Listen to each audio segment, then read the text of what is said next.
Ini pertanyaan yang saya harapkan kita bisa merenungkannya.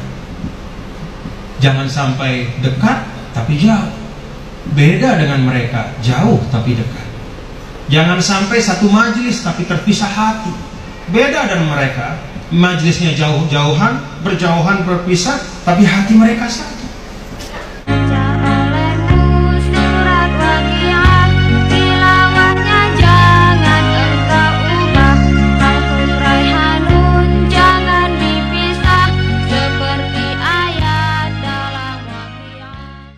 Bapak Ibu hadirin dan hadirat sekalian, kita hadir dengan membawa sejarah kita masing-masing. Tidak ada manusia yang hadir begitu saja. Dia selalu punya masa kini dan juga masa lalu. Dia hadir karena ada orang tua dan generasi sebelumnya. Maka salah satu yang penting bagi kita di dalam membangun Indonesia, dalam keyakinan saya, adalah sejauh mana kita bisa meneladani sifat-sifat, karakter, dan etos perjuangan yang diwariskan oleh para masyayikh, para ulama dan guru-guru kita yang hidup di generasi sebelumnya dan telah menyemaikan Islam di Nusantara ini. Bagaimana kita mampu meneladani ketika para guru-guru kita, ulama-ulama kita membangun Indonesia dari pecahan-pecahan, daerah-daerah yang memiliki penguasa-penguasa kecil di masing-masing tempat. Ada raja-raja kecil, ada sultan-sultan, ada banyak tokoh-tokoh lokal di pulau-pulau yang tersebar dalam rentangan yang ribuan kilo, dalam jumlah lebih dari 17.000 pulau, ratusan suku bangsa, ratusan bahasa daerah. Bagaimana kemudian para ulama melihat kemaslahatan kita bersama adalah semua potensi yang terserak ini bisa menyatu dalam suatu negara bangsa. Itulah yang mereka perjuangkan. Maka para ulama kita, bapak-bapak ibu, kalau diibaratkan perjuangan itu seperti barisan yang panjang, tidak pernah mereka di belakang. Para ulama itu selalu berada di depan. Dan berada di depan itu bukan hanya dengan teriakan takbir la ilaha illallah, Allahu Akbar, bukan hanya dengan la ilaha illallah Muhammad Rasulullah, tapi dengan konsep yang jelas bagaimana menghadirkan kemerdekaan untuk Indonesia. Itu yang mereka lakukan. Kita saksikan ketika para ulama guru kita belajar di Mekah misalnya. Mereka tidak hanya belajar ilmu dengan syarat yang jelas dari para ulama Al-Haramain Syarifain, sehingga mereka menguasai ilmu-ilmu keislaman yang lengkap, tapi mereka juga belajar tentang semangat kemerdekaan, semangat bagaimana mentahrir, memerdekakan tempat kita tinggal ini dari segala macam cengkraman penjajahan. Itulah yang mereka bawa.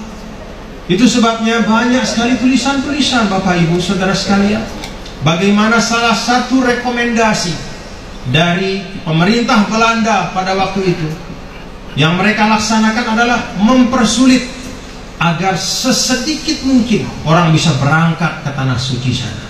Mereka tahu bahwa di tanah suci para ulama kita tidak hanya belajar tentang ilmu keislaman, tapi juga menghimpun diri untuk memerdekakan bangsa Indonesia.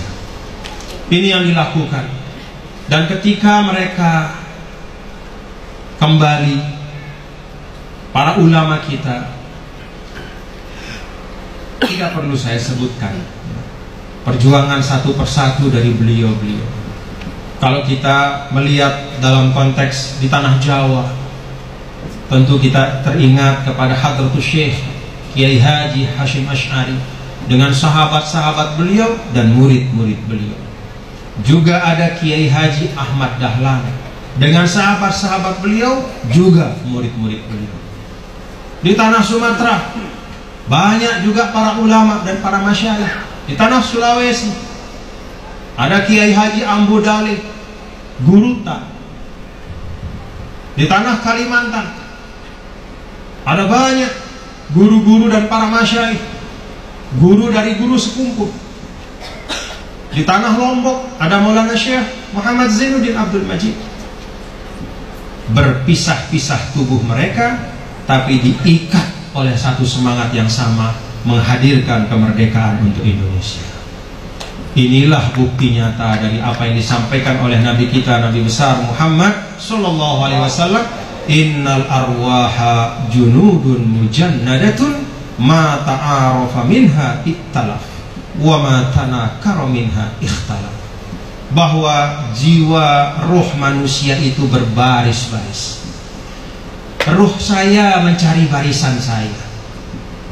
Kemana ruh itu berbaris? Kepada yang sama cara berpikirnya, kepada yang sama visinya, kepada yang sama imannya, kepada yang sama perjuangannya.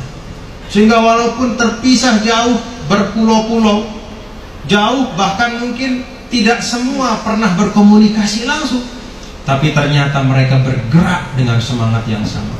Itulah yang menghadirkan kemerdekaan Indonesia.